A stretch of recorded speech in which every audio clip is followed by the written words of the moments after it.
In today's breaking story, a Congresswoman just called Mike Johnson out directly to his face, and it instantly went viral. That's right, Donald Trump and his administration continue to be confronted with the cold hard truth that nobody likes them.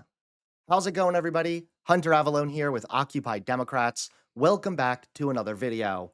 Now, Donald Trump is quite simply delusional. If Biden said or did half the things that Donald Trump says or does, Fox News would go into a diabetic coma. President, undocumented immigrants. We actually do have time for that.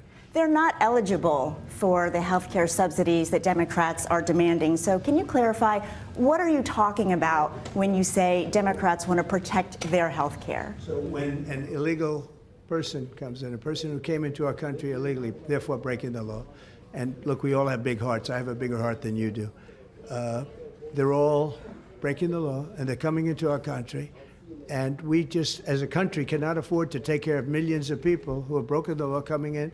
We want them to come into our country, but we want them to come in legally. Now we have a strong border, very strong border, thanks to Christie and Tom Homan and the whole group. They've done an amazing job at the border. I mean, we had a border that was reckless. We had a border that was a disaster. They were coming in by the millions. I say 25 million people. You're saying less, but I say 25 million people came in illegally.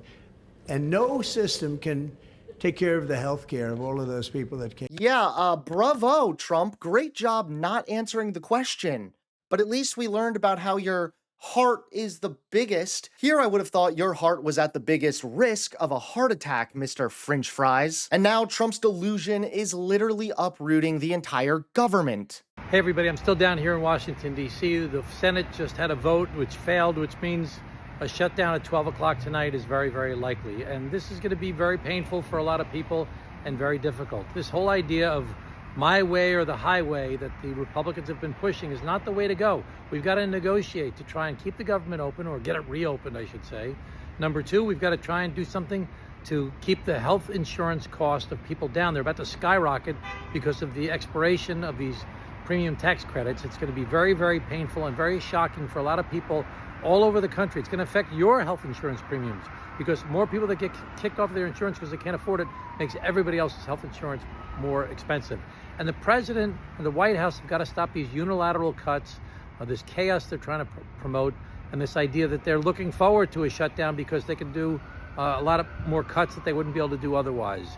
I'm very concerned about that. I did a post about that earlier today. So please, everybody, stay in touch, keep track of what's going on, follow what's going on. Let's work together to solve problems that face the people of the United States of America. Thanks. Bye. Yet Trump's administration continues to spiral.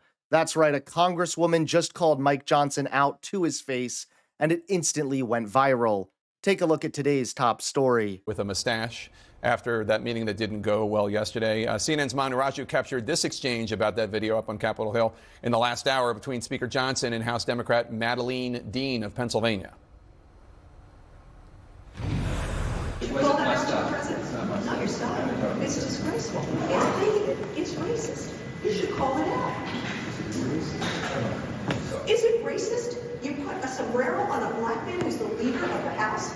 You don't see that as racist? We need you desperately to leave. Madeleine Dean there urging Speaker Johnson to lead. Republicans don't seem to really have an answer for that kind of post by the president. No, what I think is sort of remarkable is I didn't think it was funny. I think it was offensive and stupid and all that kind of stuff. But what you'll hear from a lot of people is, oh, I thought it was kind of funny. It's like, okay, just because you think it's funny, you think it's okay for the President of the United States to do it? There are lots of things, you know, I can do all sorts of pull my finger jokes here on CNN right now. It's inappropriate, and it's definitely inappropriate for the President of the United States to do it.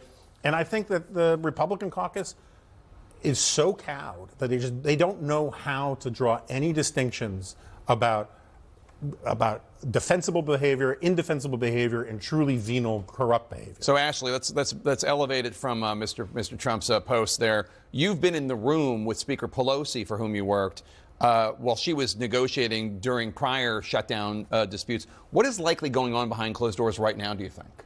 I mean, I think there's clearly infighting between the factions within the Democratic Party. Now you're still, Schumer is still sort of under pressure from progressives to shut down the government. My position has always been that they should not shut down the government. They need to flip the script. I mean, this is what Pelosi did so beautifully in that Oval Office meeting. Thanks so much for watching. Please click that like button and subscribe to Occupy Democrats so that you can stay informed and help us stop Donald Trump.